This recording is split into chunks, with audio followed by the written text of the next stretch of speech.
আসসালামু আলাইকুম, সবাইকে স্বাগতম। বিভাগীয় পরীক্ষার জন্য ওই যে দ্বিতীয় পত্র সংক্রান্ত একটি প্রশ্ন, সেটা হচ্ছে বিল ও ভাউচারের মধ্যে অনেক সময় পার্থক্য আসে। প্রশ্নটি বেশ কয়েকবার এসেছিল। এখানে এইভাবে আলোচনা করতে পারি, লক্ষ্য করি যে সাবসিডারি রুলসের এই SR 83 থেকে 87 বিধিতে বিল এবং ভাউচার সম্পর্কে বলা হয়েছে। কি বলা হয়েছে? এই সাবসিডারি রুলসের 83তে বলা হয়েছে সরকারি খাতের কোনো টাকা বিল দাখিল ব্যতীত উত্তোলন করা যাবে না, এবং বিলের টাকা গ্রহণ ও পরিশোধ হওয়ার পর বিলটি ভাউচারে গণ্য হয়।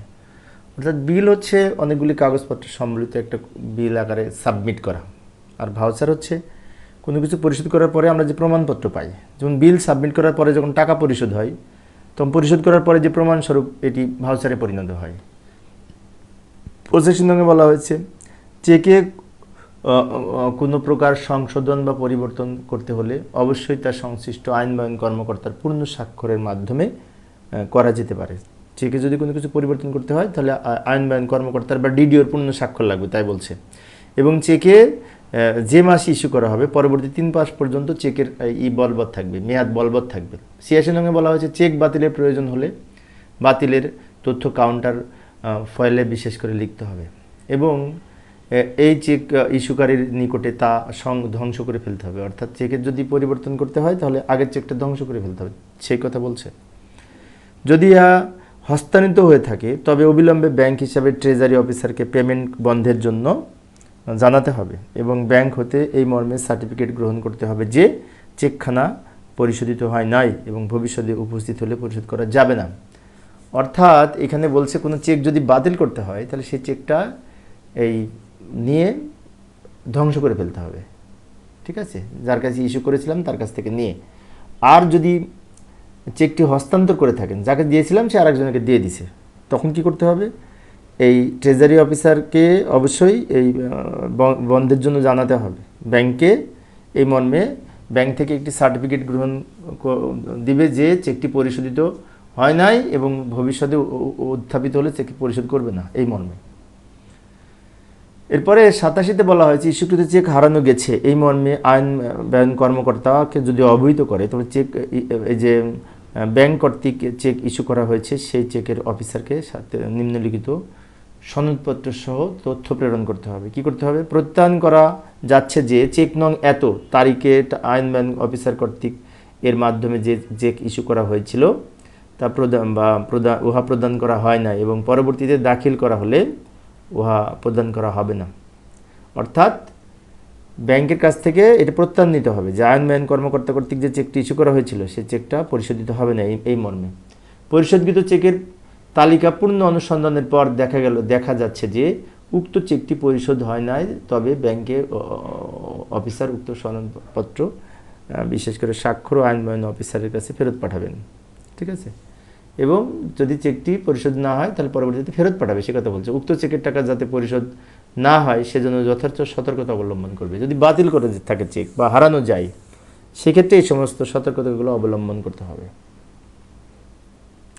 এবং আরও বলেছে ব্যাংক কর্তৃক স্বাক্ষরিত সনদপত্র প্রাপ্তির পর আইন ব্যয়ন অফিসার মূল চেকটি বাতিল করে হয়েছে বলে গণ্য করবে এবং পরবর্তীতে নতুন চেক প্রতিস্থাপন করবে। অর্থাৎ পূর্বের চেকটি বাতিল করে নতুন চেক দেওয়া যাবে, কিন্তু ব্যাংক কর্তৃক প্রত্যয়নপত্র থাকতে হবে যে এই চেকটি পরিশোধ হয়নি বা হবে না, পুরাতন চেকটি। পরের প্রশ্ন হচ্ছে উন্নয়ন খাত বা উন্নয়ন বাজেট এবং রাজস্ব বাজেট, তাই না? ডেভেলপমেন্ট বাজেট এবং রেভিনিউ বাজেট বলতে কি বুঝি? লক্ষ্য করি রেভিনিউ বাজেট কাকে বলে? যে বাজেটে সরকারের রাজস্ব আয় এবং প্রশাসনিক ব্যয় দেখানো হয়, আয় এবং ব্যয় দেখানো হয়, বিশেষ করে মুনাফা জাতীয় আয় ব্যয়, তাকে রাজস্ব বাজেট বলে।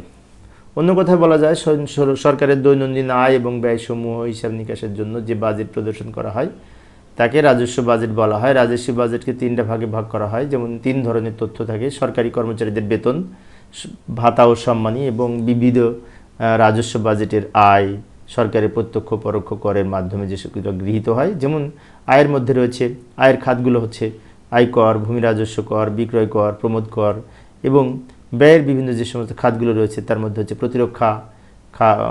প্রতিরক্ষা সংক্রান্ত যে সমস্ত খরচগুলি হয়, প্রশাসন বিভাগের জন্য পুলিশ, বিচার বিভাগ, শিক্ষা, স্বাস্থ্য, সমাজসেবার জন্য যে সমস্ত বেতন সহ ভাতাদি পরিশোধ করা হয়, এগুলি হচ্ছে রাজস্ব ব্যয়ের মধ্যে পড়ে।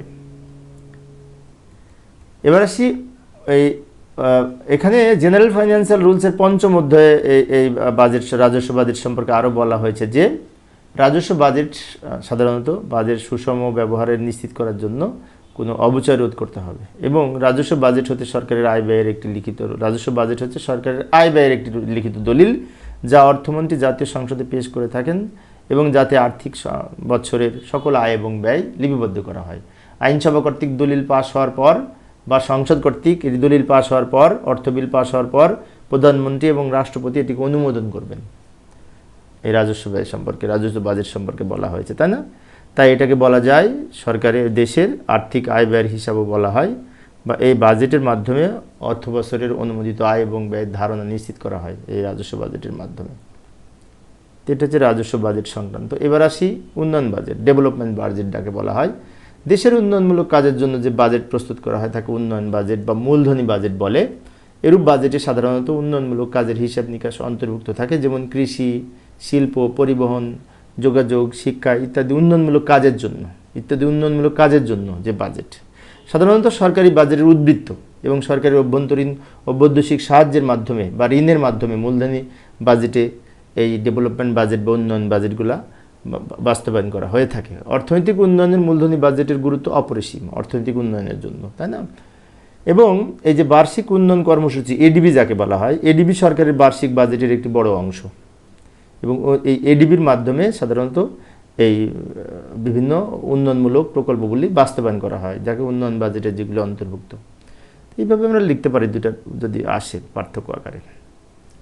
এখন উন্নয়ন বাজেটে এর আরও কিছু তথ্য, কোনো স্থাপনা প্রতিষ্ঠিত করা এবং তার জন্য অর্থ ব্যয় নিশ্চিত করা, যেমন প্ল্যানিং, তারপরে একুইজিশন, নির্মাণ কাজ বা যতক্ষণ পর্যন্ত স্থাপনার কার্যকরভাবে পরিচালিত না হয় এরকম সংস্থাপনমূলক কাজ, এগুলো এই রাজস্ব এই উন্নয়ন বাজেটের মধ্যে পড়ে।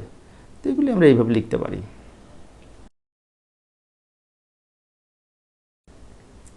ঋণ এবং অগ্রিম, তাই না? দুটো একই মনে হয়, একটু পার্থক্য রয়েছে। এখানে আর একটা কথা বলি, ঋণের ইংরেজি যে ডেট বলে, কেউ ডেপ্থ বলে, যাই বলুক না কেন সমস্যা নেই। জেনারেল ফিনান্সিয়াল রুলস বা জিএফআর যাকে বলে, এর সংজ্ঞায় সরকারি কর্মচারীদের প্রদেয় ঋণ এবং অগ্রিমের মধ্যে মূলত তেমন পার্থক্য নাই। পার্থক্য একটু আছে, সেটা হচ্ছে কি যে শুধুমাত্র এই যে সুদযুক্ত সুদ মুক্ত অগ্রিমকে অগ্রিম বলা হয়। সুদ মুক্ত মানে যে সমস্ত অগ্রিমের সাথে সুদ নেই, সুদ জড়িত না, তাকে বলা হয় অগ্রিম। আর বাকি সবগুলি অগ্রিমকেই যেগুলির সাথে সুদ সম্বলিত থাকে সেগুলিকে ঋণ বোঝানো হয়। ঠিক আছে? এখন সরকারি কর্মচারীগণের আর্থিক সহায়তার জন্য সরকার বিভিন্ন প্রকার ঋণ ও অগ্রিম প্রদান করে থাকেন। যেমন বেতনের বাইরে আর্থিক অগ্রিম সহায়তার জন্য সরকারি কর্মচারীদের ঋণ এবং অগ্রিম প্রদান করে থাকেন। জিএফআর এর বিধি 249 থেকে 65-তে সরকারি কর্মচারীদের প্রদেয় ঋণ এবং অগ্রিমের সম্পর্কে বিবৃত হয়েছে। অর্থাৎ জিএফআর, জেনারেল ফাইন্যান্সিয়াল রুল, যেটি এর বিধি এই 249 থেকে 265-তে এই বিধিগুলিতেই এই ঋণ সংক্রান্ত বিভিন্ন তথ্যাবলী অন্তর্ভুক্ত আছে। কোনো অসহায় সরকারি কর্মচারী যাদের চাকরি 5 বছর পূর্ণ হয়েছে, তারা ঋণ পূর্ণ হয়নি, যাদের চাকরি পূর্ণ হয়নি বা স্থায়ীকরণের একটা ব্যাপার আছে, তারা এই ঋণের জন্য আবেদন করতে পারবেন না। যাদের 5 বছর চাকরি পূর্ণ হয়নি তারা পারবেন না ঋণের জন্য আবেদন করতে। এখন বেসরকারি ব্যাংক থেকে তো ঋণ নিতে পারবে, কিন্তু আমি এখানে বলছে সরকারির যে সমস্ত ওই যে প্রভিডেন্ট ফান্ড থেকে ঋণের ক্ষেত্রে তারা নিতে পারবে না, সেই কথা বলছে। এবারে সে অগ্রিম মূলত 2 ধরনের, যথাক্রমে সুদ সম্বলিত অগ্রিম যাহাকে ঋণ নামে অভিহিত এবং সুদমুক্ত অগ্রিম, যেটি অগ্রিম হিসেবেই আখ্যায়িত করা হয়। সুদ সম্বলিত অগ্রিমের মধ্যে রয়েছে গৃহ নির্মাণ ঋণ, এখানে সর্বাধিক 1,20,000 টাকা পর্যন্ত দেওয়া হয়ে থাকে। গৃহ মেরামত অগ্রিম, এখানে 60,000 টাকা পর্যন্ত দেওয়া হয়ে থাকে। যানবাহন ক্রয়ের জন্য অগ্রিম, এখানেও 60,000 টাকা পর্যন্ত দেওয়া হয়ে থাকে। মোটরসাইকেল ক্রয়ের জন্য অগ্রিম, বাইসাইকেল কেনার জন্য অগ্রিম। এখন আর কেউ বাইসাইকেল কেনে না, তাই না? তারপর ছোটোখাটো চাকরি করে অনেকে হয়তো কিনতে চায়, তারা 3,000 টাকা লোন নিবে এখানে। আচ্ছা, সুদ মুক্ত মানে সুদ ছাড়া ঋণ কোনগুলি? বদলি আদেশাধীন কোনো সরকারি কর্মচারীকে অনধিক 1 মাসের মূল বেতনের সমান অগ্রিম দেওয়া যেতে পারে। বদলি হয়েছে, বদলি সংক্রান্ত আদেশের জন্য সে ঋণ নিতে চায়, তো 1 মাসের মূল বেতনের সমান অগ্রিম ঋণ দেওয়া যাবে, এর জন্য সুদ দিতে হবে না। এবং জরিপ বিভাগের কর্মচারীকে নতুন কর্মসংস্থানে যোগদানের সুবিধার্থেও ঋণ দেওয়া যায়। ভ্রমণজনিত অগ্রিম, এবং অন্যান্য অগ্রিম, বিশেষ অগ্রিম, এগুলো হচ্ছে সুদ মুক্ত অগ্রিম, যেখানে সুদ দেওয়া হয় না, তাই না? আচ্ছা, পরের প্রশ্নটা হচ্ছে প্রি অডিট বা পূর্ব নিরীক্ষা এবং পোস্ট অডিট বা উত্তর নিরীক্ষা বলতে কি বুঝি? প্রি অডিট এবং পোস্ট অডিট, এই প্রশ্নটি কতবার এসছে বিভিন্ন বছরের পরীক্ষায়, অনেকবার এসছে বিভাগীয় পরীক্ষায়। তা প্রশ্নটি অত্যন্ত গুরুত্বপূর্ণ, ভালো করে লক্ষ্য করি। প্রি অডিট কাকে বলে? খুব সহজভাবে যদি বলতে হয়, পূর্ব নিরীক্ষা এমন এক ধরনের নিরীক্ষা যা সরকারের কাছ থেকে কোনো দাবি মেটাবার আগে পরিচালিত হয়। অর্থাৎ সরকার কোনো কাজের তো পেমেন্ট করবে, তাই না? তো পেমেন্ট করার আগেই যে অডিট হয়, দায় পরিশোধের আগেই যে অডিট হয়, টাকা দেওয়ার আগেই যে অডিট হয়, সেটা হচ্ছে প্রি অডিট বা পূর্ব নিরীক্ষা বলা হয়। অডিট মানে নিরীক্ষা। পূর্ব অডিট ব্যবস্থা সরকারের প্রচলিত নিয়ম এবং আদেশাবলী মোতাবেক পুরোপুরি নিশ্চিত করা সম্ভব, যার ফলে অনিয়ম, জালিয়াতি, তহবিল তছরূপ, আত্মসাৎ ইত্যাদি অপরাধমূলক সংগঠন করা অসম্ভব হয়ে পড়ে। অর্থাৎ সংগঠন অসম্ভব হয়ে পড়ে। অর্থাৎ এই যে অনিয়ম, জালিয়াতি, তহবিল তছরূপ, আত্মসাৎ ইত্যাদি রোধ করার জন্য এই প্রি অডিটের গুরুত্ব অপরিসীম, সে কথা বলছে। এবং এই যে মহাহিসাব নিরীক্ষক ও নিয়ন্ত্রকের কার্যালয়ের অধীনস্থ অফিসসমূহ কর্তৃক অর্থ পরিশোধের পূর্বেই এই যে অডিট হয় তাকে প্রি অডিট বলে। অর্থাৎ প্রি অডিটটা সাধারণত এই যে ওই যে বিশেষ করে মহাহিসাব নিরীক্ষক ও নিয়ন্ত্রণ কর্তৃক পরিচালিত হয়, তাই না? আচ্ছা, এখন সরকারি সম্পদের ব্যবস্থাপনার দায়িত্বে নিয়োজিত সরকারি কর্মকর্তাগণ এই সকল সম্পদের তত্ত্বাবধান করার জন্য কাজে দায়বদ্ধ থাকেন। বিধায় প্রি অডিটের মাধ্যমে হিসাব সংক্রান্ত সকল রেকর্ড, হিসাব বিবরণী প্রণয়ন, সম্পদের সুরক্ষা সহ জালিয়াতি, অনিয়ম প্রতিরোধ ও উদ্ঘাটনের জন্য যুক্তিসঙ্গত পদক্ষেপ গ্রহণের জন্য প্রি অডিট করা হয়ে থাকে, তাই না? এবার আসি পোস্ট অডিট। অর্থ পরিশোধের পর যে অডিট তাকে পোস্ট অডিট বা উত্তর অডিট বলে। এরপরেও যদি কোনো অনিয়ম ধরা পড়ে তাহলে কিন্তু যার দায়িত্বে ছিল তিনি কিন্তু দোষী সাব্যস্ত হন, তাই না? বা অডিটে আপত্তি করা হয়। দোষী সাব্যস্ত বলে অডিটে আপত্তি থাকে। তো পোস্ট অডিট কাকে বলে? তো বুঝলাম যে অর্থ পরিশোধের পর যে অডিট করা হয়, তাই না? এখন পোস্ট অডিট বা উত্তর অডিট তিন ধরনের, যথাক্রমে এই যে অভ্যন্তরীণ অডিট, ইন্টারনাল অডিট যাকে বলে, অভ্যন্তরীণ নিরীক্ষা। এখানে এই যে বিভাগ ও স্বায়ত্তশাসিত প্রতিষ্ঠানের নিজস্ব নিরীক্ষক দ্বারা এই নিজস্ব অফিসের আয় ব্যয় নিরীক্ষা করে থাকে, এই ধরনের নিরীক্ষাকে অভ্যন্তরীণ অডিট বলে। যেমন আমার সরকারি কলেজের আমি অডিট সেকশনে আহ্বায়ক হিসেবে কয়েক বছর দায়িত্ব পালন করেছিলাম। তখন সব বিল ভাউচার আমরা নিজে নিজে চেক করেছিলাম। অভ্যন্তরীণ নিবারণ ব্যবস্থা বলা হয় এটাকে, তাই না? এতে ভুলভ্রান্তি ধরা পড়লে আগে থেকেই সংযত হওয়া যায়, যাকে অভ্যন্তরীণ অডিট, অভ্যন্তরীণ নিরীক্ষা বা ইন্টারনাল নিরীক্ষা বলে। এবার আসি এক্সটার্নাল, বহি নিরীক্ষা। সাধারণত বৃহদাকার যে সমস্ত শিল্প কারখানা বা পাবলিক লিমিটেড কোম্পানি, ব্যাংক, বিমা, প্রাইভেট লিমিটেড কোম্পানি, এনজিও সহ এই সমস্ত প্রতিষ্ঠানগুলি এই চার্টার্ড অ্যাকাউন্টেন্ট ফার্ম দ্বারা নিরীক্ষা কার্য বিধান করে থাকেন। এই নিরীক্ষাকে বহি নিরীক্ষা বলা হয়, তাই না? এটা খুব গুরুত্বপূর্ণ। যে সমস্ত বেসরকারি প্রতিষ্ঠান আছে এবং সরকারি বাণিজ্যিক প্রতিষ্ঠান আছে, এগুলো এই এই এই কোম্পানি আইন অনুযায়ী বহি নিরীক্ষার মাধ্যমে সিএ সনদপ্রাপ্ত হিসাব বিজ্ঞানের মাধ্যমে এই অডিট কার্য পরিচালনা করে থাকে, যাকে বাহ্যিক অডিট বলা হয় বা বহি অডিট বলা হয়, তাই না? আচ্ছা, সরকারি অডিট। সরকার কর্তৃক নিয়ন্ত্রণকৃত যে সকল প্রতিষ্ঠান আছে সে সকল প্রতিষ্ঠানের এই নিরীক্ষাকেই সরকারি নিরীক্ষা বলে। সরকারের মাধ্যমে যে সমস্ত সরকারি প্রতিষ্ঠান রয়েছে সেখানে নিরীক্ষা হয়, কিন্তু সেগুলোকে বলা হয় এই সরকারি অডিট। তাহলে পোস্ট অডিট তিনটা, অভ্যন্তরীণ, বহি এবং এই সরকারি নিরীক্ষা। যেমন এই যে Bangladesh railway local revenue local যে সমস্ত অডিট সেকশন আছে এগুলি সরকারি অডিটের মধ্যে পড়ে। পরের প্রশ্ন, মুখ্য হিসাব কর্মকর্তা এবং প্রধান হিসাব রক্ষণ কর্মকর্তা এর মধ্যে আলোচনা, এই বিশেষ করে পার্থক্যটা কী রকম আছে সেটা আলোচনা করবো। এটাও কিন্তু অনেকবার প্রশ্নটি এসেছে, যে কতবার এসেছে প্রশ্নটি বিভিন্ন পরীক্ষায়। যাই হোক, আবার যদি আসে তা সেই জন্যই আজকের আলোচনা। মুখ্য হিসাব কর্মকর্তা এবং প্রধান হিসাব রক্ষণ কর্মকর্তা বা চিফ অ্যাকাউন্টস অফিসার যাকে বলে, CAO, এর মধ্যে পার্থক্য। প্রথমে আসি এই যে সরকারি অর্থ ও বাজেট ব্যবস্থাপনা আইন 2009-এর ধারা 18 থেকে 20-এর মধ্যে এই বিধান মতে প্রিন্সিপাল অ্যাকাউন্টিং অফিসারের কার্যাবলী সম্পর্কে বলা হয়েছে। মুখ্য হিসাব কর্মকর্তার আরেক নাম হচ্ছে প্রিন্সিপাল অ্যাকাউন্টিং অফিসার, তাই না? আচ্ছা, তাহলে এখানে যে সরকারি অর্থ ও বাজেট ব্যবস্থাপনা আইন 2009 এর ধারা 18 থেকে 20, 18, 19, 20 এই তিনটা ধারায় বলা আছে বিভিন্ন বিষয় সম্পর্কে। লক্ষ্য করি 18তে কি বলেছে, প্রধান হিসাবদানকারী অফিসার এর সম্পর্কে কি বলেছে, প্রত্যেক মন্ত্রণালয় বা বিভাগ বা অন্যান্য প্রতিষ্ঠানের একজন প্রধান হিসাব দানকারী অফিসার থাকবে। মন্ত্রণালয় এবং বা বিভাগের সচিব সংশ্লিষ্ট মন্ত্রণালয় বা বিভাগের প্রধান হিসাব দানকারী অফিসারের দায়িত্বে থাকেন। অর্থাৎ এই প্রিন্সিপাল অ্যাকাউন্টিং অফিসার হচ্ছেন এই মন্ত্রণালয় বা বিভাগের দায়িত্বে থাকবেন সচিব মহোদয়, তাই না? আচ্ছা, এবং অন্যান্য প্রতিষ্ঠান ও অর্থ বিভাগের সাথে পরামর্শক্রমে উহার একজন কর্মকর্তাকে উক্ত প্রতিষ্ঠানের প্রধান হিসাবদানকারী অফিসার হিসেবে দায়িত্ব প্রদান করা হয়। এবং অন্যান্য প্রতিষ্ঠানের ক্ষেত্রে অর্থ বিভাগের সাথে পরামর্শক্রমে প্রত্যেকটা প্রতিষ্ঠানের একজন করে বিশেষ করে এই প্রধান হিসাবদানকারী অফিসার হিসেবে দায়িত্ব প্রদান করা হয়, সে কথা বলছে। আর মন্ত্রণালয়ের দায়িত্বে থাকেন সচিব মহোদয়, প্রিন্সিপাল অ্যাকাউন্টিং অফিসার বা প্রধান হিসাবদানকারী অফিসার। এবার 19 নম্বরে ধারা 19-এ বলা হয়েছে প্রধান হিসাবদানকারী অফিসারের দায়িত্ব এবং কর্তব্য। প্রিন্সিপাল অ্যাকাউন্টিং অফিসারের দায়িত্ব এবং কর্তব্য নিম্নরূপ। ক নম্বরে বলেছে সংশ্লিষ্ট মন্ত্রণালয় বা বিভাগ বা অন্যান্য প্রতিষ্ঠানে দক্ষ স্বচ্ছ আর্থিক ব্যবস্থাপনা এবং অভ্যন্তরীণ নিয়ন্ত্রণ ব্যবস্থা নিশ্চিতকরণ, এগুলো নিশ্চিত করবে। সংশ্লিষ্ট মন্ত্রণালয় বিভাগ বা অন্যান্য প্রতিষ্ঠানের সম্পদের কার্যকর ও সুষ্ঠু ব্যবহার নিশ্চিত করবে। গ নম্বরে বলেছে সংশ্লিষ্ট মন্ত্রণালয় বা বিভাগ বা অন্যান্য প্রতিষ্ঠান এবং অধীনস্থ দপ্তর ও সরকারি প্রতিষ্ঠানসমূহের সকল আর্থিক ব্যয় নির্বাহের ক্ষেত্রে ওর যথার্থতা এবং সংশ্লিষ্ট আইন ও বিধিবিধান প্রতিপালন হয়েছে কিনা তা নিশ্চিতকরণ।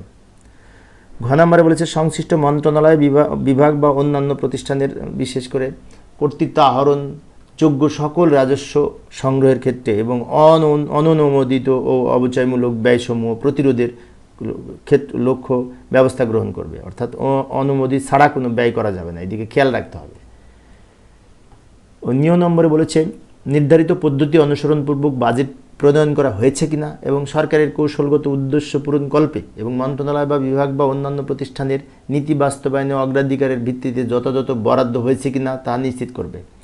সরকারি হিসাব সম্পর্কিত স্থায়ী কমিটির সিদ্ধান্তসমূহ দ্রুত বাস্তবায়নের নিমিত্তে যথাযথ ব্যবস্থা গ্রহণ করবে।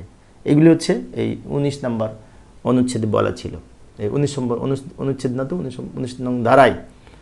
এবার 20 নং ধারায় বলেছে নির্বাহী কর্তৃপক্ষের আর্থিক দায়িত্ব, কিছু আর্থিক দায়িত্ব আছে অর্থ সংক্রান্ত। নির্বাহী কর্তৃপক্ষ তার নিয়ন্ত্রণাধীন মন্ত্রণালয় বিভাগ বা অন্যান্য বা প্রতিষ্ঠানসমূহ কর্তৃক আইনের বিধিবিধান সহ অন্যান্য আর্থিক বিধিবিধান প্রতিপালন নিশ্চিত করার ক্ষেত্রে প্রয়োজনীয় পদক্ষেপ গ্রহণ করবেন, সে কথা বলে। এই ছিল আমাদের এই যে প্রধান হিসাবদানকারী কর্মকর্তার যে কাজ সেইগুলি, তাই না, দায়িত্ব সম্পর্কে ছিল। এবার আসি chief account officer. Chief accounts officer CAO যাকে বলে, প্রধান হিসাব রক্ষণ কর্মকর্তা, ঠিক আছে। এখানে চিফ অ্যাকাউন্টস অফিসার, আগেরটা ছিল কিন্তু হিসাব দানকারী, আর এটা হচ্ছে বিশেষ করে হিসাব রক্ষণ, তাই না, একটু পার্থক্য আছে। চিফ অ্যাকাউন্টস অফিসার সাধারণত আর্থিক বিষয়াদি সম্পর্কিত বিষয়ে এই মন্ত্রণালয় বা বিভাগের সচিব মহোদয়ের স্টাফ অফিসার হিসেবে দায়িত্ব পালন করে থাকে। এবং চিফ অ্যাকাউন্টস অফিসার যে সকল কার্যাদি সম্পাদন করে থাকে তা নিম্নরূপ: হিসাব সম্পর্কিত কাজ, তাই না, মাসিক ও পরবর্তী মাসের হিসাবসমূহ একীভূত করে CAG মানে কন্ট্রোলার অ্যাকাউন্টিং জেনারেল কর্তৃক এই নির্ধারিত যে সমস্ত আয়বাস সহ যে সমস্ত তথ্যগুলি আছে সেগুলি তিনি দেখেন। TADA ম্যানুয়াল তিনি চেক করে দেখেন, একীভূত করে সেটার জন্য তিনি সমন্বয় করেন। মন্ত্রণালয় বিভাগের সাথে বিচ্যুতি জার্নাল এন্ট্রির মাধ্যমে সংশোধন করে থাকেন এবং আইবাস থেকে ম্যানেজমেন্টের রিপোর্ট সংগ্রহ করে সচিব মহোদয়ের সাথে আলোচনা করেন। অর্থাৎ সচিব মহোদয়কে হেল্প করার জন্য তিনি কাজ করেন, তাই না, অর্থ সংক্রান্ত আর্থিক বিষয়ের আর্থিক শৃঙ্খলা বিষয়ে মন্ত্রণালয় বিভাগের আয় ব্যয়ের বিষয়ে সচিব মহোদয়ের সাথে পরামর্শ গ্রহণ করেন এবং প্রধান হিসাব রক্ষণ কর্মকর্তাকে বাজেট প্রস্তুতি এবং ব্যয় নিয়ন্ত্রণের ক্ষেত্রে পরামর্শ প্রদান করে থাকেন এবং ডাটা নির্ভুলতা ও ডাটা ম্যানিপুলেশনের ব্যবস্থার ক্ষেত্রে গ্রহণ করে থাকেন। CGA মানে কন্ট্রোলার জেনারেল অফ অ্যাকাউন্ট এর সাথে সিস্টেম এবং রিপোর্ট সংগ্রহের জন্য সংযোগ স্থাপন করে থাকেন। CGA অফিসে অডিটের জন্য প্রয়োজনীয় তথ্য প্রেরণপূর্বক বাৎসরিক যে সমস্ত অ্যাপ্রোপ্রিয়েশন অ্যাকাউন্টসের সচিবের সাথে অনুমোদন নিয়ে মাধ্যমে সেগুলি সমন্বয় করে থাকেন। সরকারি হিসাবের ব্যালেন্সসমূহ সঠিকভাবে নিরূপণ করে থাকেন, তাই না।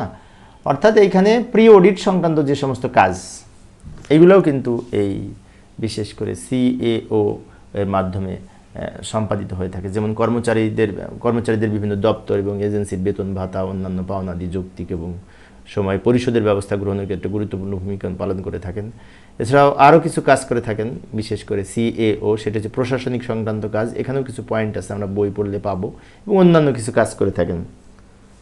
তো এইগুলি আমরা এই নিচের দুইটার পয়েন্টে আলোচনা করলাম না, ক্লাসটি লম্বা হয়ে যাচ্ছে, সেই জন্য এমনি আলোচনাটা অনেক বড় হয়ে গেছে, তাই না? তারপরেও একটু বড় করে পড়লে ছোট করে লেখা যায়, সেজন্য বেশি আলোচনা করেছি। পরের প্রশ্নটি লক্ষ্য করি, সংশোধিত বাজেট এবং সম্পূরক বাজেট। এই প্রশ্নটি অনেকবার এসেছে পরীক্ষায়, অনেকবার, তাই না? তাই সামনে যদি আসে তাই সহজভাবে আলোচনা করার চেষ্টা করব। লক্ষ্য করি, প্রথমে আসি সংশোধিত বাজেট বা রিভাইজড বাজেট বলা হয়। সংশোধিত বাজেট মানে কি? বাজেটকে সংশোধন করা, অনুমান, পূর্বাভাস ইত্যাদির উপর ভিত্তি করে। তা লিখবো কীভাবে? সুন্দর করে লিখতে হবে একটু, তাই না? এখানে এভাবে লিখতে পারি, চলতি বছরের প্রকৃত প্রাপ্তি কী হবে তার সর্বোত্তম সম্ভাব্য পূর্বাভাস প্রদানই সকল বাজেটের লক্ষ্য হওয়া উচিত। অর্থাৎ প্রত্যেকটা বাজেটের লক্ষ্য হচ্ছে যে বিশেষ করে চলতি বছরের প্রকৃত প্রাপ্তি কীরকম হবে তার উপরে ভিত্তি করে সাধারণত বাজেট প্রণয়ন করাই হচ্ছে প্রত্যেক বাজেটের লক্ষ্য। এখন কোনো কর্মকর্তা যদি লক্ষ্য করেন যে কোনো বিশেষ রাজস্ব সূত্র হতে প্রকৃত প্রাপ্ত তথ্য হতে পূর্ববর্তী বছরের একই সময়ের প্রাপ্তির তুলনায় হ্রাস বৃদ্ধি পেয়েছে, অর্থাৎ পূর্বের বছরের ওর উপর ভিত্তি করে সাধারণত যে বাজেট প্রস্তুত করা হয়, সেই পূর্বের বছরের তুলনায় চলতি বছরে যদি কোনো প্রাপ্তি হ্রাস বৃদ্ধি ঘটে, তখন পারিপার্শ্বিক পরিস্থিতির উপর ভিত্তি করে এই অবশিষ্ট মাসগুলিতে কিংবা সাধারণত একই হারে হ্রাস বৃদ্ধির উপর ভিত্তি করে একটা ধারণা নিয়ে একটি যুক্তিসঙ্গত ধারণার উপর ভিত্তি করে বাজেটকে আবার পরিবর্তন করা যেতে পারে, পরিবর্তন করা হয়। অর্থাৎ এই অনুমানের উপর ভিত্তিতে প্রস্তুত করা আনুমানিক প্রাক্কলন সহ বিবেচনাধীন যে সমস্ত প্রাপ্তির উপর ভিত্তি করে এই জ্ঞাত কারণসহ ব্যাপক পরীক্ষা নিরীক্ষার মাধ্যমে যে সংশোধন করা হয় বাজেটের, একে সাধারণত সংশোধিত বাজেট বলে। তাহলে এতক্ষণ যাবৎ আমরা বিশেষ করে এটাই বুঝতে পারলাম যে সংশোধিত বাজেট হচ্ছে এই যে বিভিন্ন তথ্য উপাত্ত প্রাপ্তির উপর বিভিন্ন প্রাপ্তির বিবেচনাধীন যে সমস্ত তথ্য উপাত্ত আছে সেগুলো পরীক্ষা নিরীক্ষার মাধ্যমে এই বাজেটকে সংশোধন করার জন্য যে প্রক্রিয়া, সেটা হচ্ছে সংশোধিত বাজেট। এখন সর্বশেষ প্রাপ্ত তথ্যের উপর ভিত্তি করে সাধারণত প্রণীত ব্যয়ের সংশোধিত বাজেট বছরের প্রকৃত ব্যয় হিসেবে পূর্বাভাস প্রদান করে। অর্থাৎ সর্বশেষ প্রাপ্ত তথ্যের উপর ভিত্তি করে সাধারণত সংশোধিত বাজেট করা হয়ে থাকে এবং পূর্ববর্তী বছরগুলির প্রকৃত আয় ব্যয় সাধারণত বাজেটের প্রাক্কলন প্রণয়নের পূর্ববর্তী গুরুত্বপূর্ণ ভূমিকা নির্দেশক হিসেবে কাজ করে। পূর্ববর্তী বছরের আয় ব্যয়ের উপর প্রাক্কলন করে সাধারণত আমাদের এই বাজেটের নির্ণয়ের ক্ষেত্রে গুরুত্বপূর্ণ ভূমিকা পালন করে থাকে। এই প্রকৃত আয়ের ধারাবাহিক হ্রাস বৃদ্ধি প্রবণতার বিপক্ষে সুস্পষ্ট যুক্তি না থাকলে সেক্ষেত্রে আনুপাতিক পরিমাণে ফলপ্রসূতে ব্যবহার করলে কাজে লাগতে পারে। বলছে তো প্রকৃত তথ্য যদি আমাদের অ্যাকচুয়াল না হলেও আনুপাতিক হারে কীরকম বাড়তে পারে কমতে পারে তার উপর ভিত্তি করে আমরা এই সংশোধিত বাজেটের ক্ষেত্রে কাজে লাগাতে পারি। এটা মূলত নিজের মতো করে সুন্দর করে লিখতে হবে, বইয়ের ভাষায় সাধারণত আমরা বোঝা কঠিন, তাই না?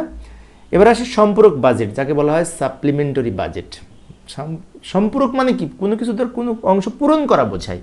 যেমন কোনো মন্ত্রণালয় তাদের বরাদ্দের অতিরিক্ত খরচ করে ফেললে ওই নির্দিষ্ট পরিমাণ অতিরিক্ত খরচের কারণে উক্ত অতিরিক্ত খরচ অন্তর্ভুক্ত করে একটি অন্তর্ভুক্তিমূলক বাজেট তৈরি করার প্রয়োজন হয়, এটি সম্পূরক বাজেট। সম্পূরক বাজেটটা স্পষ্ট, সহজ, কিন্তু সেটা হচ্ছে যে যদি দেখা যায় যে কোনো মন্ত্রণালয় যতটুকু বাজেট বরাদ্দ করেছে তার চেয়ে অতিরিক্ত খরচ করে ফেলেছে, তখন সেই অতিরিক্ত খরচটুকু সমন্বয়পূর্বক অন্তর্ভুক্তি করে যে বাজেট তৈরি করে তাকে সম্পূরক বাজেট বলা হয়। গণপ্রজাতন্ত্রী বাংলাদেশ সংবিধানের 91 নং অনুচ্ছেদে সম্পূরক বাজেট এর বা অতিরিক্ত মঞ্জুরির বিষয়ে বর্ণনা করা হয়েছে। উক্ত অনুচ্ছেদ মোতাবেক এই অর্থবছরের বিভিন্ন ক্ষেত্রে বলা হয়েছে ক নম্বরে, চলতি অর্থবছরের নির্দিষ্ট কোনো কর্ম বিভাগের জন্য অনুমোদিত ব্যয় অপর্যাপ্ত হয়েছে কিংবা ওই বছরে বার্ষিক আর্থিক বিবৃতিতে অন্তর্ভুক্ত হয়নি এমন কোনো নতুন কর্মবিভাগের ব্যয় এর প্রয়োজনীয়তা দেখা দিলে এই সম্পূরক বাজেট প্রস্তুত করা হয়ে থাকে, তাই না? এখানে বলা আছে বিস্তারিত। অর্থাৎ আরও বলা হয়েছে খ নম্বরে, কোনো অর্থবছরের কর্মবিভাগের মঞ্জুরিকৃত বার্থের অধিক প্রয়োজন হলে কিংবা কর্মবিভাগের অধিক ব্যয়িত হলে এবং সংবিধানের বিশেষ করে বিভিন্ন তহবিলের উপর দায়যুক্ত ব্যয় অন্তর্ভুক্ত না হলে বা সংযুক্ত তহবিল থেকে এই ব্যয় নির্বাহের কর্তৃত্ব প্রদান রাষ্ট্রপতির থাকবে। তবে এই সম্পূরক বাজেটের বিভিন্ন যে সমস্ত অনুমতি দানের কর্তৃত্ব রাষ্ট্রপতির থাকবে। রাষ্ট্রপতি ক্ষেত্রমতে ব্যয়ের অনুমতি পরিমাণ সম্বলিত একটি সম্পূরক আর্থিক বিবৃতি কিংবা অতিরিক্ত ব্যয়ের সম্বলিত একটি আর্থিক বিবৃতি উপস্থাপনের ব্যবস্থা করবেন। এবং বার্ষিক আর্থিক বিবৃতির ক্ষেত্রে এই যে সংবিধানের 87 থেকে 90 নং অনুচ্ছেদ সমূহ প্রযোজ্য এবং কোনো অধীনস্থ বিনিয়োগকারী কর্তৃক ক্ষমতা প্রয়োগ করতে পারবে না। অর্থাৎ এটা একমাত্র বিশেষ করে সংবিধানের আলোকেই সম্পূরক বাজেট প্রস্তুত করা হয়ে থাকে।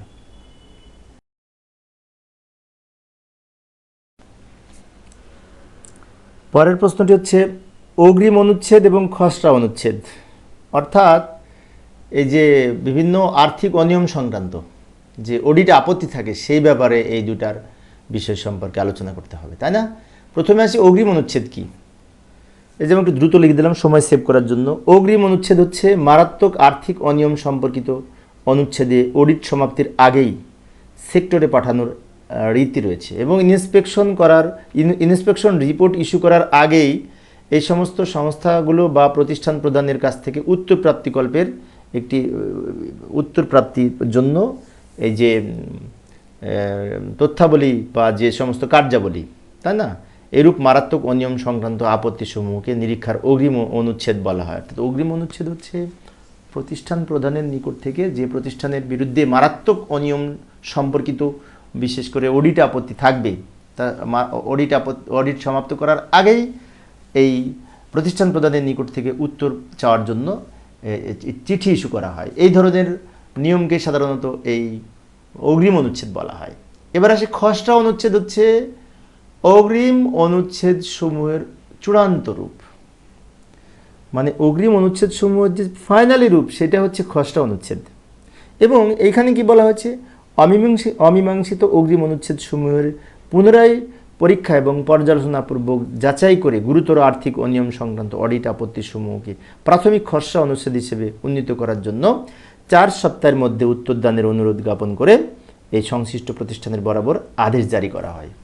অর্থাৎ এখানে কি বলছে, এই যে অগ্রিম অনুচ্ছেদ সমূহের উত্তর পাবার পর সেইগুলির খসড়া করে একটি চূড়ান্ত রূপ হচ্ছে খসড়া অনুচ্ছেদ এবং বিশেষ করে অমীমাংসিত যে সমস্ত বিষয়গুলি থাকবে সেগুলি পর্যালোচনা করে গুরুতর অনিয়ম সম্পর্কিত অডিট আপত্তি সমূহকে প্রাথমিক অনুচ্ছেদ হিসেবে এই উন্নীত করে 4 সপ্তাহের মধ্যে চূড়ান্ত খসড়া অনুচ্ছেদ হিসেবে বিবেচনা করে 4 সপ্তাহের মধ্যে উত্তরদানের জন্য জ্ঞাপন করা হয় প্রতিষ্ঠান প্রধানদের।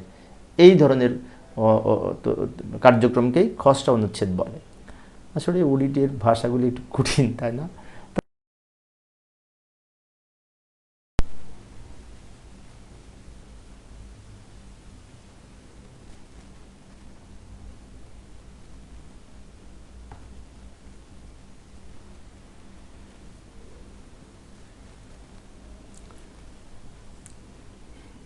পরবর্তী প্রশ্নটি লক্ষ্য করি যে এলপিসি, ইএলপিসি এবং পে স্লিপ এইগুলোর মধ্যে যদি পার্থক্য নির্ণয় করতে বলে তাহলে কীভাবে লিখবো, তাই না? এই যে এই প্রশ্নগুলি কিন্তু বেশ কয়েকবার পড়েছি বিগত পরীক্ষায়।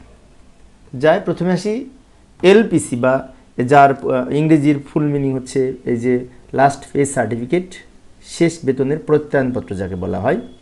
এভাবে লিখতে পারি, একজন সরকারি কর্মচারী বদলিকালীন সময়ে তার জন্য প্রদেয় বেতন সংক্রান্ত যাবতীয় তথ্যাদি ভবিষ্যৎ তহবিল এবং অগ্রিম গ্রহণ সহ আরও যে সমস্ত বিবরণ সম্বলিত যে বেতনপত্র বিশেষ করে দিয়ে থাকেন এটাকে বলা হয় শেষ বেতনের প্রত্যয়নপত্র, তাই না? বদলির সময় এই বিশেষ করে এটি প্রস্তুত করে সংশ্লিষ্ট অফিস থেকে যেখানে বদলি হচ্ছে সেখানে পাঠিয়ে দেওয়া হয়। এই যে লক্ষ্য করি, সংশ্লিষ্ট হিসাব রক্ষণ কার্যালয়ে শেষ প্রত্যয়নপত্র তৈরি করে 1 কপি বদলিকৃত কর্মচারীকে দিবে, 1 কপি নতুন কর্মস্থলের হিসাব রক্ষণ কর্মকর্তার বরাবর প্রস্তুত করবে, পাঠিয়ে দিবে, পৌঁছিয়ে দিবে। অর্থাৎ যেখানে যাচ্ছে সেখানে 1 কপি পাঠাবে আর যে যাচ্ছে ওই কর্মচারীকে 1 কপি দিবেন, তাই না? ইহা উপজেলা, জেলা হিসাব রক্ষণ কর্মকর্তা এবং নিরীক্ষা কর্মকর্তা কর্তৃক এই সনদটি প্রদান করা হয়ে থাকে। এতে সর্বশেষ উত্তোলিত বেতন, ছুটিকালীন বেতন, নির্ধারিত ভাতা, বদলিকৃত কর্মকর্তার কত তারিখ পর্যন্ত বেতন প্রদান করা হয়েছে এবং তার তহবিলের বিস্তারিত বিবরণ সহ, ঋণের বিবরণ সহ, চাকরিতে যোগদানের তারিখ সহ, জন্ম তারিখ সহ সব কিছু কিন্তু এই শেষ বেতনের প্রত্যয়নপত্রে বা এলপিসিতে উল্লেখ থাকে। এবার আসি কোন কোন ক্ষেত্রে শেষ বেতনের প্রত্যয়নপত্র প্রদান করা হয়। সাধারণত যখন কোনো কর্মকর্তা এক নিরীক্ষা অঞ্চল থেকে অন্য নিরীক্ষা অঞ্চলে বদলি হয়, যেমন এই একই অঞ্চলে যদি বদলি হয়, যে আমার মেহেরপুর যেমন আমিও যদি বরিশাল শহরের এক কলেজ থেকে আরেক কলেজে আমি যোগদান করলাম, কিন্তু আমাদের বিশেষ করে বেতনের জন্য একটি এক অফিস থেকে বেতন উত্তোলন করবে, তাহলে সেক্ষেত্রে কিন্তু হবে না, অঞ্চল আলাদা হতে হবে।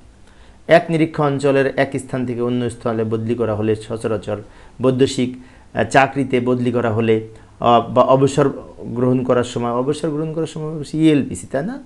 যখন কোনো সরকারি কর্মকর্তা ছুটিকালীন বেতন চাকরি স্থল হতে উত্তোলন না করে অন্য কোনো স্থল হতে উত্তোলন করতে চায়, এক স্থান থেকে উত্তোলন না করে আরেক স্থান থেকে তিনি তুলতে চায় ছুটি বা বিভিন্ন কারণে, সেক্ষেত্রে তো এলপিসি প্রদান করা হয়ে থাকে। এবার আসি শেষ বেতন প্রত্যয়নপত্রে লক্ষণীয় যে বিষয়গুলি। মহাহিসাব নিরীক্ষক এবং নিয়ন্ত্রক কর্তৃক জারিকৃত ফর্মে শেষ বেতনের প্রত্যয়নপত্র প্রস্তুত করতে হবে, নির্ধারিত ফর্মে। শেষ বেতনের প্রত্যয়নপত্র অডিট অফিসের জেলা উপজেলা পর্যায়ের হিসাবরক্ষণ অফিসারের স্বাক্ষর থাকবেন। নন গেজেটেড কর্মকর্তাগণ শেষ প্রত্যয়নপত্রের আইনবান অফিসারের স্বাক্ষর থাকবেন, এবং কিন্তু এই অডিট অফিসের স্বাক্ষরিত না হলে গ্রহণযোগ্য হবে না। অর্থাৎ নন গেজেটেড কর্মকর্তাদের ক্ষেত্রে ডিডিও এবং অফিসার দুজনেরই স্বাক্ষর থাকতে হবে, তাই বলছে। শেষ বেতনের প্রত্যয়নপত্র প্রস্তুতের ক্ষেত্রে যে সমস্ত সতর্কতা অবলম্বন করতে হবে, যেমন এই অ্যাম্বুসিং সিল দেয়া না হলে গ্রহণযোগ্য হবে না, তাই না? এই শেষ বেতনের প্রত্যয়নপত্র প্রস্তুতের অ্যাম্বুসিং সিল থাকতে হবে, কারো হাতে সরাসরি দেয়া যাবে না, এবং সকল ক্ষেত্রে অফিসিয়ালি রেজিস্ট্রেশন ডাকযোগে পাঠাতে হবে। অর্থাৎ অন্য অঞ্চলে যেটি পাঠাবে সেটি ডাকযোগে পাঠাবে, আর রেজিস্ট্রি ডাকযোগে, সে কথা বলেছে। এবার আসি ইএলপিসি, যাকে বলে এক্সপেক্টেড লাস্ট পে সার্টিফিকেট, তাই না? তো এটা কিন্তু এই অবসরোত্তর ছুটির সাথে সম্পর্ক। এভাবে লিখতে পারি, ক নম্বরে বলা আছে, সরকারি কর্মচারী অবসরোত্তর ছুটিতে গমনের 11 মাস পূর্বে সংশ্লিষ্ট হিসাবরক্ষণ অফিসে আইনবান কর্মকর্তা তার অবসরোত্তর ছুটিতে যাওয়ার অব্যবহৃত পূর্বের তারিখে এবং চূড়ান্ত অবসর গ্রহণের অব্যবহৃত পূর্বের তারিখে শেষ আহরণযোগ্য বেতন সম্বলিত যে পত্র জারি করে সেটাকে বলা হয় ইএলপিসি বা এক্সপেক্টেড লাস্ট পে সার্টিফিকেট। আইনবান কর্মকর্তা কর্তৃক জারিকৃত নন গেজেটেড কর্মচারীদের ইএলপিসি সংশ্লিষ্ট হিসাবরক্ষণ কর্মকর্তা কর্তৃক 7 কর্মদিবসের মধ্যে প্রতিস্বাক্ষর করবে। অর্থাৎ ডিডিও যেটি পাঠাবে সেটিতে হিসাবরক্ষণ কর্মকর্তা 7 কর্মদিবসের মধ্যে স্বাক্ষর করবেন, প্রতিস্বাক্ষর। হিসাবরক্ষণ অফিসে প্রেরণকালে ইএলপিসির সঙ্গে প্রশাসনিক কর্তৃপক্ষ কর্তৃক চাকরির স্বাক্ষরিত চাকরির বৃত্তান্তের হালনাগাদ অনুলিপি সংযুক্ত করবেন, মানে তার চাকরি বৃত্তান্ত যা ছিল সব কিছু সংযুক্ত করতে হবে, ঠিক আছে? চাকরির বৃত্তান্তর অনুপস্থিতি অনাপত্তিতে অডিট আপত্তি এবং বিভাগীয় মামলার তথ্য থাকলে সেটাও সে লাল কালি দিয়ে সেটি উল্লেখ করতে হবে। যদি বিভাগীয় মামলা টামলা থাকে এগুলো লাল কালি দিয়ে উল্লেখ করতে হবে, সে কথা বলছে। এছাড়াও এই যে পিআরএল কালীন কোনো বার্ষিক বেতন বৃদ্ধি থাকলে সেটিও এই ইএলপিসির সাথে যুক্ত করে দিতে হবে, এবং ছুটি সংক্রান্ত তথ্য, ভবিষ্যৎ তহবিলের কী পরিমাণ জমা আছে, মুনাফা কী পরিমাণ হয়েছে, ঋণ থাকলে সব কিছু তথ্য এইখানে এই বিশেষ করে শেষ বেতনে যে বিশেষ করে ইএলপিসির সাথে যুক্ত করতে হবে, ঠিক আছে? এবং ইএলপিসির 4 নং ক্রমিক বর্ণিত বর্ণনা মতে বিশেষ করে পরবর্তীতে কোনো আপত্তি নেই এই মর্মে সরকারি কর্মচারীদের বিরুদ্ধে দাবিদারি কোনো প্রতিষ্ঠান উত্থাপন করিতে পারিবে না, এই মর্মে তথ্য প্রদান করতে হবে। এবার আসি পে স্লিপ। এটা খুব সহজ। পে স্লিপ হচ্ছে সরকারি কর্মকর্তা কর্মচারীদের এই যে কর্তৃক একটি গৃহীত স্লিপ, যাতে আয়কর, ইন্স্যুরেন্স, বিমা কর্তনের পরিমাণ, বেতনের অংশ এবং সারা মাসের বিভিন্ন বিনিময়ের অর্জন সহ তথ্যাবলী যুক্ত একটি স্লিপ। এটি একটি স্লিপ যেখানে বেতন, ইন্স্যুরেন্স, প্রিমিয়াম সহ, আয়কর সহ সব কিছু উল্লেখ থাকে।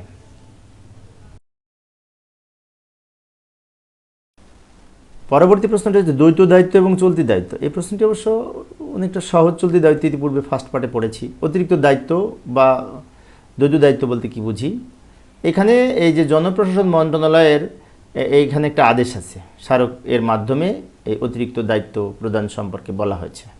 কি বলা হয়েছে? একজন সরকারি কর্মচারী একই সময় একাধিক পদের দায়িত্ব পালন করলে, একই অফিস বা সংস্থার পদমর্যাদা সম্পন্ন একাধিক পদের বা উচ্চতর পদের দায়িত্বে নিয়োজিত থাকলে, এক্ষেত্রে সরকারি কর্মচারী তার নিজস্ব পদের বাইরে যে দায়িত্ব সম্পন্ন করবেন সেই দায়িত্বকে অতিরিক্ত দায়িত্ব বলা হয়। অর্থাৎ একই সাথে যদি দুইটা দায়িত্ব সরকার কর্তৃক প্রদান করা হয়, মূল দায়িত্বের বাদে আরও যে অতিরিক্ত দায়িত্ব পায় সেটা হচ্ছে অতিরিক্ত দায়িত্ব, তাই না? এই অতিরিক্ত দায়িত্ব, দ্বৈত দায়িত্বের জন্য যে ভাতা প্রদান করা হয় তাকেই ওই দায়িত্ব ভাতা বলা হয়। এবং দায়িত্ব ভাতা সম্পর্কে যে 15 তারিখের গেজেটের মূলের যে অষ্টম বেতন কাঠামো, বিশেষ করে 2000 চাকরি বেতন আদেশ 2015 জারি করা হয়, এখানে অতিরিক্ত বেতন সম্পর্কে বলা আছে। কি বলা আছে?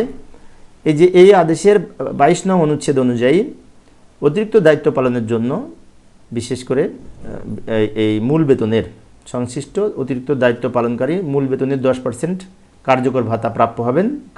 কার্যকর ভাতা মানে অতিরিক্ত ভাতা, এবং উহার সর্বোচ্চ এটি সর্বোচ্চ মাসিক হতে হবে, সর্বোচ্চ 1500 টাকা পর্যন্ত হবে, সে কথা বলছে। এবার আসি চলতি দায়িত্ব। চলতি দায়িত্ব হচ্ছে জনপ্রশাসন মন্ত্রণালয়ের চলতি দায়িত্ব প্রদান করা হয়ে থাকে। চলতি দায়িত্ব হচ্ছে কোনো কর্মকর্তা কর্মচারীকে পদোন্নতি প্রদান করে উক্ত পদে দায়িত্ব প্রদান করাকে বোঝায়। অর্থাৎ কোনো পদ থেকে উচ্চতর কোনো পদের দায়িত্ব পালন করার মাধ্যমে যে দায়িত্ব নেওয়া হয় সেটা চলতি দায়িত্ব। চলতি দায়িত্ব অনেকটা বদলির মতো। তবে চলতি দায়িত্ব প্রদানের পূর্বে অবশ্যই নিম্ন বর্ণিত বিষয়গুলি লক্ষ্য রাখতে হবে। যেমন চলতি দায়িত্ব ব্যবহারকারীকে প্রদানকারীকে অবশ্যই ফিডার পোস্টে থাকতে হবে, কারণ ফিডার পোস্ট থেকেই তো পদোন্নতি দেওয়া হয়। চাকরি সন্তোষজনক হতে হবে। চলতি দায়িত্ব প্রদানের ক্ষেত্রে পদোন্নতি কমিটির অনুমোদন নিতে হবে। মানে এটা অনেকটা পদোন্নতির মতোই। চলতি দায়িত্বটা পদোন্নতি বোঝায়।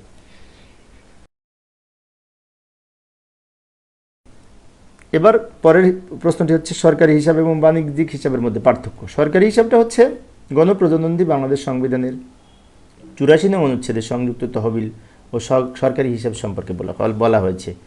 84 নং অনুচ্ছেদে বলা হয়েছে সরকার কর্তৃক প্রাপ্ত সকল রাজস্ব, সরকার কর্তৃক সংগৃহীত ঋণ, কোনো ঋণ পরিশোধ বা সরকার কর্তৃক কোনো প্রাপ্ত সকল অর্থ একটিমাত্র তহবিলে অংশে পরিণত হবে এবং যার নাম হবে সংযুক্ত তহবিল, তাই না? সংযুক্ত তহবিল নামে বিশেষ করে হিসাবটা থাকবে।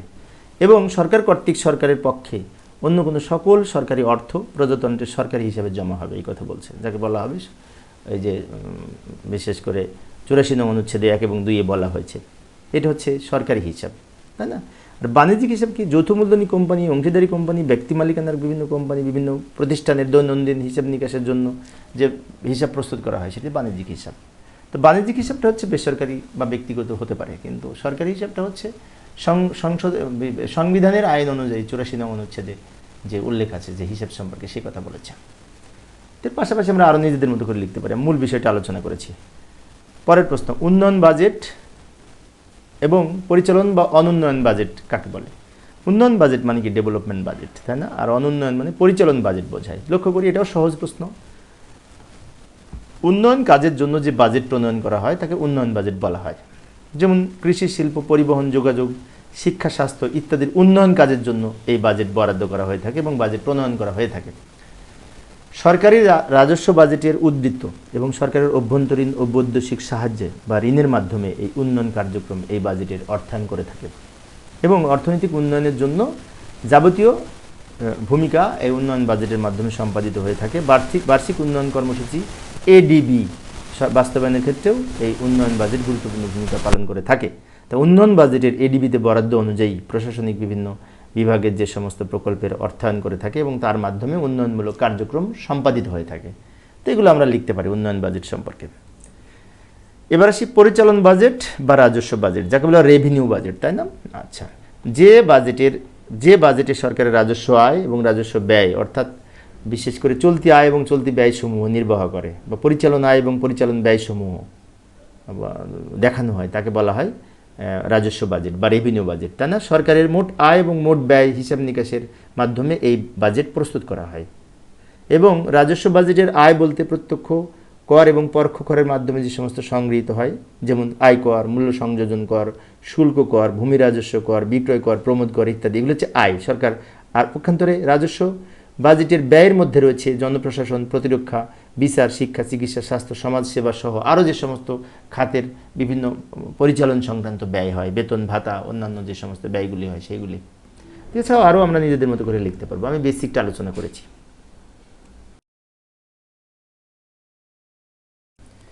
এরপর আসি প্রশাসনিক মঞ্জুরি এবং আর্থিক মঞ্জুরি বলতে কি বুঝি। প্রশাসনিক মঞ্জুরি আসি প্রথমে।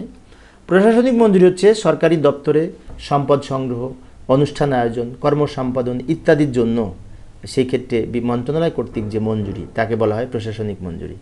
অর্থাৎ সম্পদ সংগ্রহ সহ অনুষ্ঠান আয়োজনের জন্য এই প্রশাসনিক মঞ্জুরি প্রস্তুত করা হয় বিশেষ করে মন্ত্রণালয় কর্তৃক, তাই না? যেমন আসবাবপত্র, ইকুইপমেন্ট, দালান কোটা ইত্যাদি প্রশাসনিক অনুমোদনের মাধ্যমে এই প্রশাসনিক মঞ্জুরি হয়ে থাকে। এবার আসি আর্থিক মঞ্জুরি। কোনো খাত ভিত্তিক বাজেট বরাদ্দের বিপরীতে সুনির্দিষ্ট ব্যয় আদেশ অনুমোদন দানকেই খাত ভিত্তিক মজুরি বলে। অর্থাৎ কোন খাতে কত টাকা ব্যয় আছে তার উপর ভিত্তি করে সেই খাত থেকে সেই ব্যয় সম্পন্ন করা হবে, একে বলা হয় আর্থিক মঞ্জুরি, তাই না? মন্ত্রণালয় বা বিভাগ কর্তৃক সকল আর্থিক মঞ্জুরি প্রধান হিসাব রক্ষণ কর্মকর্তার বরাবরে জারি করা হয় এবং সেই প্রধান হিসাব রক্ষণ কর্মকর্তার মাধ্যমে এই বাজেটের বিভিন্ন খাত থেকে যে সমস্ত খরচগুলি করা হয় এবং আর্থিক মঞ্জুরি বছর শেষে তামাদি হয়ে যাবে বিধায় সেদিকে লক্ষ্য রেখে আর্থিক মঞ্জুরি থেকে যদি অতিরিক্ত উদ্বৃত্ত থাকে সেটা আবার এই ফেরত পাঠানো হয়, তাই না?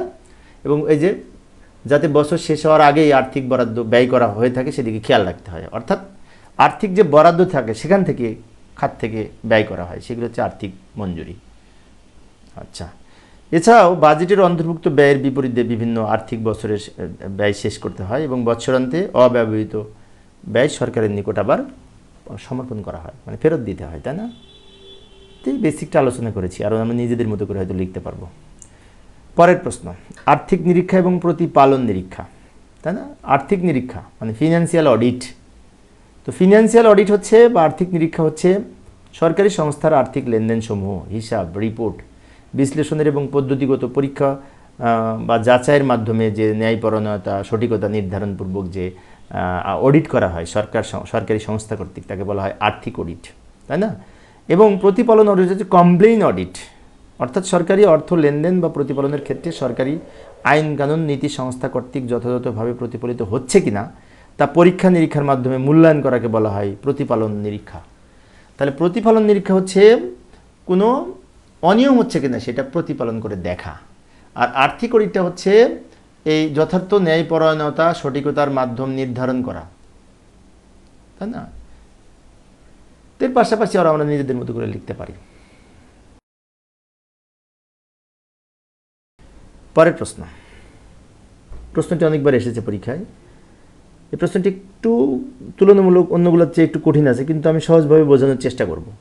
মহাহিসাব নিরীক্ষক ও নিয়ন্ত্রক এবং হিসাব মহানিয়ন্ত্রক, অর্থাৎ এই যে মহাহিসাব নিরীক্ষক ও নিয়ন্ত্রক এইটা একটা অংশ, আর হিসাবের মহানিয়ন্ত্রক এটা আর একটা অংশ। এই দুটোর মধ্যে পার্থক্য কি, তাই না? আচ্ছা, মহাহিসাব নিরীক্ষক ও নিয়ন্ত্রক কাকে বলে সেটা এর ইংরেজি হচ্ছে কন্ট্রোলার অ্যান্ড অডিটর জেনারেল, অর্থাৎ এটাকে বলা হয় C&AG। মহাহিসাব নিরীক্ষক ও নিয়ন্ত্রক এটাকে সংক্ষেপে বলা হয় C&AG, মানে কন্ট্রোলার অ্যান্ড অডিটর জেনারেল। এটি একটি সাংবিধানিক পদ, যেটি এই যে সংবিধানের 127 নং অনুচ্ছেদে এই বিশেষ করে এই অনুযায়ী সরকারি প্রজাতন্ত্রের সরকারি হিসাব, স্বায়ত্তশাসিত সংস্থা, স্থানীয় সংস্থা এবং বিভিন্ন সংস্থা নিরীক্ষা হিসেবে রিপোর্ট প্রদান করবেন এই কন্ট্রোলার অ্যান্ড অডিটর জেনারেল বা মহাহিসাব নিরীক্ষক ও নিয়ন্ত্রক, তাই না? এবং যিনি প্রজাতন্ত্রের হিসাব রাষ্ট্রপতির কাছে উপস্থাপন করবেন এবং রাষ্ট্রপতি তার জাতীয় সংসদে প্রেরণ করবেন। অর্থাৎ প্রজাতন্ত্রের হিসাব সম্পূর্ণরূপে প্রস্তুত করে তার একটি রিপোর্ট রাষ্ট্রপতির নিকট প্রেরণ করবেন কে? এই যে মহাহিসাব নিরীক্ষক ও নিয়ন্ত্রক, এবং রাষ্ট্রপতি আবার সেটি সংসদে উপস্থাপন করবেন আলোচনার জন্য। এক্ষেত্রে এই মহাহিসাব নিরীক্ষক এবং নিয়ন্ত্রণের অধীনে যে সমস্ত বিষয়গুলি আছে সেটা হচ্ছে যে CGA, তাই না? তারপরে আছে এই যে CGDF, FA and CA এবং বিভিন্ন অডিট অধিদপ্তরের মহাপরিচালকগণ তার অধীনে দায়িত্ব পালন করেন। CGA মানে কি? Controller general of account, CGA হচ্ছে controller general of defence finance, তাই না? এইগুলি এই মহাহিসাব নিরীক্ষক ও নিয়ন্ত্রক সম্পর্কে এইভাবে লিখবো যদি আসে পরীক্ষায়। এবার আসি আরও কিছু তথ্য। গণপ্রজাতন্ত্রী বাংলাদেশ সংবিধানের 127 থেকে এই যে অষ্টম বিভাগের বা অষ্টম ভাগের 127 থেকে 132 অনুচ্ছেদে এই মহাহিসাব নিরীক্ষক ও নিয়ন্ত্রক সম্পর্কে বলা হয়েছে। এবং সাংবিধানিক ক্ষমতা বলে মহাহিসাব নিরীক্ষক ও নিয়ন্ত্রক তার প্রতিনিধি মাধ্যমে প্রজাতন্ত্রে নিযুক্ত যে কোনো ব্যক্তির দখলমুক্ত নথি, বই, রসিদ, অর্থ, স্ট্যাম্প, জামিন, ভাণ্ডার, অন্য যে কোনো সকল প্রকার তথ্য এই সরকারি সম্পত্তির দায়িত্বপ্রাপ্ত কর্মকর্তা ইত্যাদি তিনি করার অধিকার আছে, তিনি অডিট করার অধিকার রাখেন। এবং এই যে বলা হয়েছে রুলস অফ বিজনেস অনুযায়ী অর্থ মন্ত্রণালয় সরকারের আর্থিক বিধিবিধান পরিচালনা ও নিয়ন্ত্রণের কর্তৃপক্ষ হচ্ছে এই বিশেষ করে কন্ট্রোলার অ্যান্ড অডিটর জেনারেল, অর্থাৎ মহাহিসাব নিরীক্ষক এবং নিয়ন্ত্রক, তাই না? আচ্ছা, এইবার আসি এই মহাহিসাব নিরীক্ষক ও নিয়ন্ত্রকের যে সমস্ত ক্ষমতা, তাই না?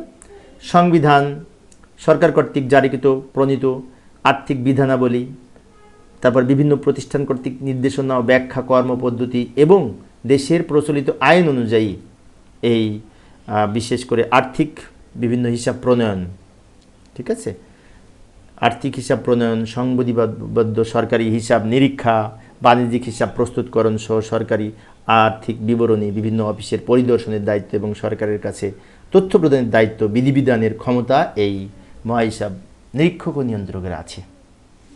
একটু কঠিন আছে, সেকেন্ড পার্ট এটা দেখে লেখার সুযোগ আছে, তো সেজন্য একটু সুবিধা আর কি। এবার আসি মহাহিসাব নিয়ন্ত্রক। এটা কিন্তু আবার আলাদা পোস্ট। এই যে আমাদের যে বেতন হয় এটা মহাহিসাব নিয়ন্ত্রক থেকে, তাই না?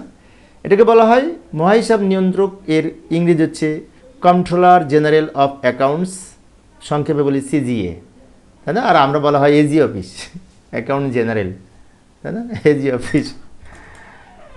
বাংলাদেশের বেসামরিক হিসাবের প্রধান কিন্তু এই CGA, controller general of accounts, এবং তিনি প্রজাতন্ত্রের সিভিল হিসাব, উপযোজন হিসাব এবং আর্থিক হিসাব প্রণয়নের ক্ষেত্রে দায়ী থাকেন। তার অধীনে এসিজিএর অধীনে 8টি বিভাগীয় হিসাব রক্ষণ কর্মকর্তা কার্যালয় রয়েছে 8টি বিভাগীয় শহরে, এবং 64টি জেলায় হিসাব রক্ষণ কর্মকর্তা, এবং উপজেলা তো এখানে আছে 489টি, কিন্তু উপজেলা আরও হয়েছে। উপজেলা, জেলা এবং বিভাগীয় কর্মকর্তাগণ এসিজিএর আন্ডারে থাকেন, মানে কি কন্ট্রোলার জেনারেল অফ অ্যাকাউন্টের অধীনে থাকেন, যাকে বলা হয় মহাহিসাব নিয়ন্ত্রক। এছাড়াও গণপূর্ত বিভাগ, ডাক বিভাগ, আবাসন ও জরিপ বিভাগ, সড়ক বিভাগ এবং অন্যান্য যে সমস্ত বন বিভাগ সহ সরকারের যে সমস্ত কর্মকর্তা কর্মচারী রয়েছে তাদের হিসাব সংক্রান্ত বিভিন্ন কোডিং পদ্ধতির মাধ্যমে অ্যাকাউন্টস পরিচালনা করা হচ্ছে মহাহিসাব নিয়ন্ত্রকের কাজ। এগুলো আমরা মনে রাখার চেষ্টা করব।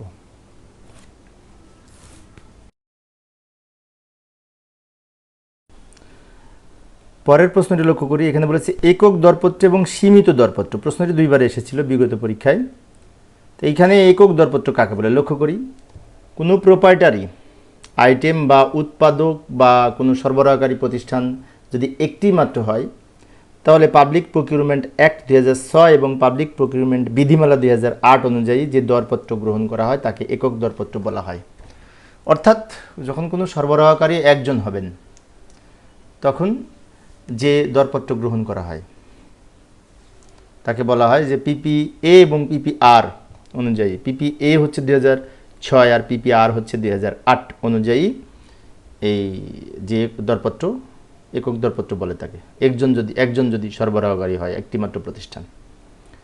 এখানে বিবেচ্য বিষয় হলো সংগৃহীত দ্রব্য বা সেবাটির উৎপাদক বা সরবরাহকারী একটি মাত্র প্রতিষ্ঠান কিনা, তা সীমিত সংখ্যক কিনা, মানে একটা মাত্র কিনা, সেটা হচ্ছে মূল বিষয়। এবং এসব ক্ষেত্রে একক দরপত্রের মাধ্যমে পণ্য বা সেবা গ্রহণ করা যায়। এবার সীমিত দরপত্র হচ্ছে পণ্য বা সেবার প্রদানকারী একটি নির্দিষ্ট গ্রুপ বা গোষ্ঠীর মধ্যে সীমাবদ্ধ থাকলে একে সীমিত দরপত্র বলা হয়। সীমিত দরপত্র হচ্ছে একটি গোষ্ঠীর মধ্যে বা নির্দিষ্ট গ্রুপের মধ্যে সীমাবদ্ধ থাকবে। আরও আমরা নিজেদের মতো করে এটা লিখতে পারবো। মেন বিষয়টা আমি আলোচনা করলাম। পরের প্রশ্নটি লক্ষ্য করি, এখানে বলছে আর্থিক হিসাব ও উপযোজন হিসাব। এই প্রশ্নটি কিন্তু অনেকবার পরীক্ষায় এসেছে, ঠিক আছে? তো যাই, প্রথমে আসে আর্থিক হিসাব।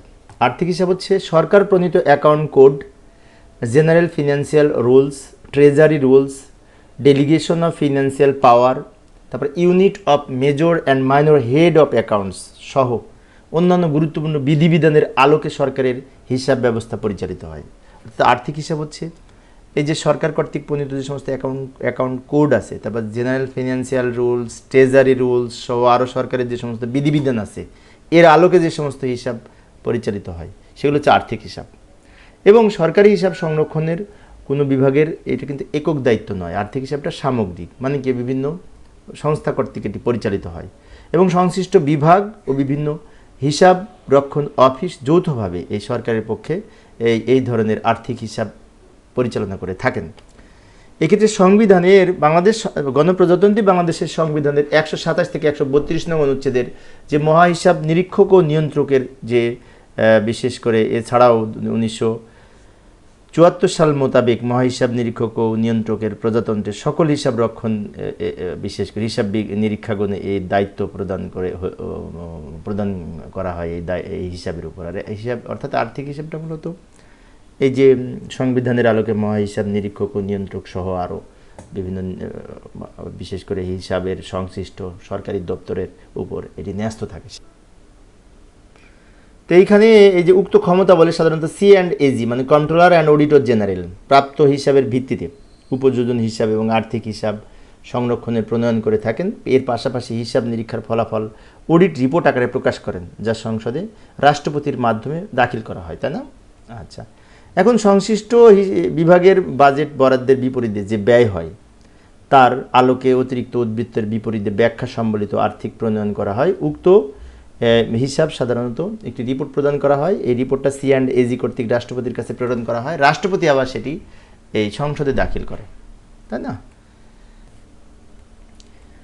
এবার সবার শেষে আসে উপযোজন হিসাব। তো উপযোজন হিসাব হচ্ছে জেনারেল ফিনান্সিয়াল রুলস এর বিধি 115-তে উপযোজন হিসাব সম্পর্কে বলা হয়েছে। উপযোজন হিসাবটা প্রকৃতপক্ষে একটা ব্যাখ্যা। কিসের ব্যাখ্যা?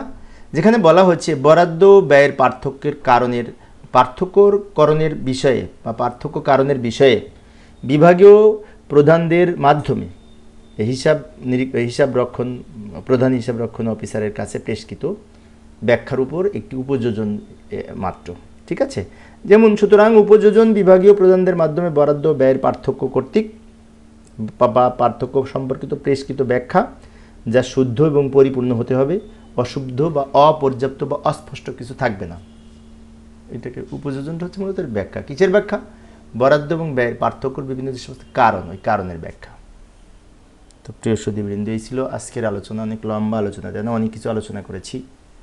তো পরিশেষে সবাই ভালো থাকবে এবং সুস্থ থাকবে এই কামনায়। খোদা হাফেজ।